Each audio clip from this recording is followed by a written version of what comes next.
Hello, my name is Sean Gwendon, and this is my paper on singing red face, American Indian culture misappropriated through generalization.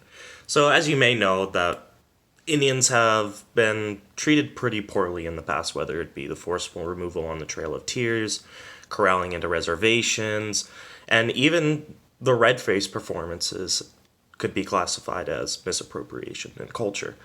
So the struggles of the American Indian are real. And what I have noticed learning into singing Redface is that it's become something major in American popular music, whether it be through generalization, which I found to be the most common trend in there. So, what I mean by that is that Indians have been portrayed as one type of culture, there's one Indian, a headdress, broken English, just a same dress, sound, and behavior in popular music. There's 562 tribes or recognized nations in the United States, and red singing Redface has just put it on one generalized American Indian. So Native American culture has been misappropriated through a generalization of who the Native Americans were, and this can be supported through singing Redface in Peter Pan's What Makes the Red Man Red. So, in order to talk about singing Redface, one needs to know what redface is. So, in its simplest form, redface is the usage of stereotypical Native American paraphernalia, such as headdresses, war paint, peace pipes, etc., to put on the impression of being a Native American. And as a kid in the neighborhood, I played Indian. We would take crude weaponry from sticks in the yard. We would talk in broken English. We would be savages in a way. And that can be classified as redface because we're putting on this impression of being an American native, which entirely is not what an American native is. So, and it's an inauthentic representation of what a Native American is. So, it generalizes them. And playing Indian is not only a children's game, it's pretty much just the fascination with American Indian culture throughout every aspect of daily life. So that can be dressing up as natives for Halloween, incorporating native culture into white culture, and overall stereotyping Native Americans. Redface can be likened to the term of blackface, where it's African Americans rather than Native Americans. So both of them are pretty similar in what they are. You're putting on this false impression in a very racist and stereotypical way of another culture. So, singing Redface can be described as whitewashing someone's culture. And that's pretty much it in its most simplest terms, is that it's a whitewashing of the culture. So, besides just all the popular recent examples of redface, it goes all the way back to the 1950s, which I found in my personal research. There were two operas in British Columbia called The Lake and Ashnola, A Legend of Ashnola's Singing Water. It pretty much was singing redface. Let me pull up a picture of it. Of how, you have white actors playing American natives.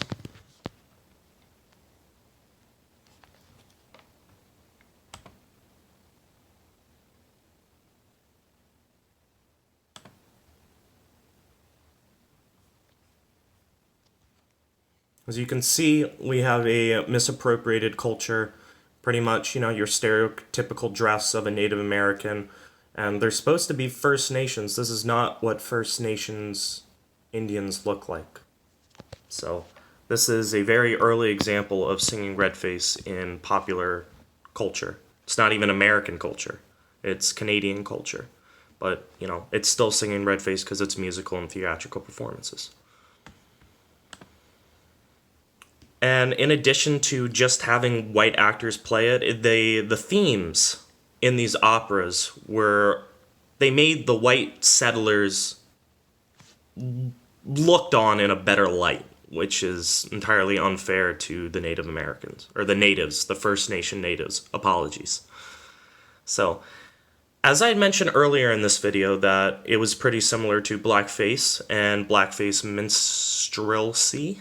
In blackface minstrelsy, African Americans are stereotyped and their cultures are performed to be comedic and make the audience laugh.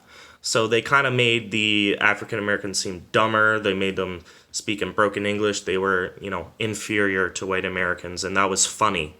And it was one of the first medias to be available in America was blackface. So, it had a big toll and a big impact on what came afterwards. It was an unrealistic dive into African American culture, one that is stereotyped, much like singing red face. So moving on into more terms that describe singing red face. So another one is called racial antipathy. Antipathy is defined as a natural and strong dislike of something. In singing red face case, there are racial elements that are strongly disliked. There are themes that come up in the songs that, are not liked. So one of them is the savage. The savage must be stopped and killed in order to protect manifest destiny in white America. In the textbook, there were other, racial elements that were described, such as the Indian giver, the drunkard, and the Hollywood Injun. For the Indian giver, it pretty much means that when an Indian gives you something, he expects something in return. So it's given this negative connotation that the Indian is greedy and not just giving you a gift, he wants something back. And with the drunkard, it's just, there's that negative connotation that American Indians are drunk all the time, which is entirely unfair. So these racial elements are strongly disliked and seen in singing red face performances, such as your squaws on the warpath. Another term is idealized sympathy. So this term can be interpreted as sympathizing with an idealized version that has been misrepresented. There we go. So, in relation to Native Americans, music themes have sympathized with the noble savage, an unrealistic and fake representation of Native Americans. So, not only confined to music, Boyd 2015 had noted that Native American characters in the 20th century films have ranged from stereotypes including the bloodthirsty raging beast to the noble savage. So as you can see, there's like this sympathy with the noble savage. He's a savage, but he's a noble savage. So you're like, oh. And another, in music examples, there was a transition from the pale-faced Indian to Indian reservation. So the pale-faced Indian was a song recorded by Marvin Rainwater, and it was about the hardships of the Cherokee people and their forced assimilation. It was even though that he was a native or of native descent, it was kind of performed in red face, so it's still a pretty touchy topic when you think about it. And Don Farden, a white pop singer, covered the song and gave it the title of Indian Reservation. Idealized sympathy came into this because the lyrics changed, choruses were added to give this theme of the song to one of lament and an idealized sympathize of a dead tribe of noble savages. It's more of a reimagination of the Cherokee people into an idealized one that includes stereotypes and generalizations. Yet another term is cultural misappropriation, which is part of the thesis that I'm talking about with generalization. So, the textbook describes cultural misappropriation as the intentional theft of tangible or non-tangible commodities by an outsider to be used for economic gain or to intentionally create a stereotype. So, some of these could be racist team mascots and chants in popular American sports, sexy Indian costumes. It's this generalization of an American Indian that truly didn't exist and is unfair to who they actually are. Another example is Buffalo Bill's Wild West shows, depicting the natives as the enemies to us. The natives' culture was stolen and is marketed as entertainment in multiple ways. So, kind of going along with cultural misappropriation is cultural confusion. So, as time passed, the idea that the Indians were savages and enemies to manifest destiny has been instilled into our mind. We've been confused on what the true nature of Native culture is. So it's up to us to truly realize and become unconfused on the Natives' way of life and find out what it truly is. So it can be seen in music in Tim McGraw's Indian Outlaw. It exhibits cultural confusion by playing on stereotypical native themes such as the drum, the peace pipe, which was in the song, it was marijuana rather than tobacco, and the medicine man. So, for the musical example that I looked into support my thesis of it being a generalization is What Makes the Red Man Red. So I'm going to pull up the video of What Makes the Red Man Red and touch along just a few topics of what I found to be generalization and unfair representation of Native American culture. Teach 'em, pale-faced brother, all about Red Man. So you can see that it starts off with the American Indian talking in broken English, pretty racist depiction of him, very red, sitting cross-legged, sitting with a headdress, smoking the pipe, talking, round nose. Why does he ask you how? Another example, and then here it is with the generalization and the false representation. They're using drums, no mallets, no beaters. They've got these rounded noses, twin tails, very red skin, and feathers in their hats, or in their hair. And there is an example in the lyrics where they're talking in broken English, such as right here.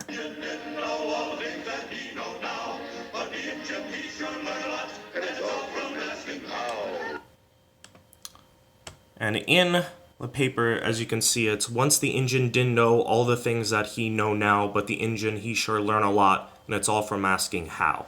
So you can see it's broken English, stereotypical misrepresentation that they are uncultured, uneducated people when in reality they were, but in their culture rather than Western culture. So, in addition, you have the slur of Injun mentioned in there, which is a pretty derogatory term and has been, used in the past. So, two of the mentioned terms previously are prevalent in this video. The first is playing Indian. The white children are accepted into the tribe and then dressed up to play the part. They're taking that culture away from them. They're trying to be a part of the culture when they're really just, think, British children. They smoke the pipe, they war cry, they dance, and the second is cultural confusion. The main theme in this video is the generalization of Native Americans, and a generalization that is incorrect and non-factual. The war cries, dress, and languages presented by the natives is simplified and tells the audience that these are what all Native Americans look like, act like, and talk like. So, in conclusion, this is a mindset that we cannot accept. We need to realize that each nation is individual in their own way and are not stereotypical as seen as examples in Singing Red Face. Thank you.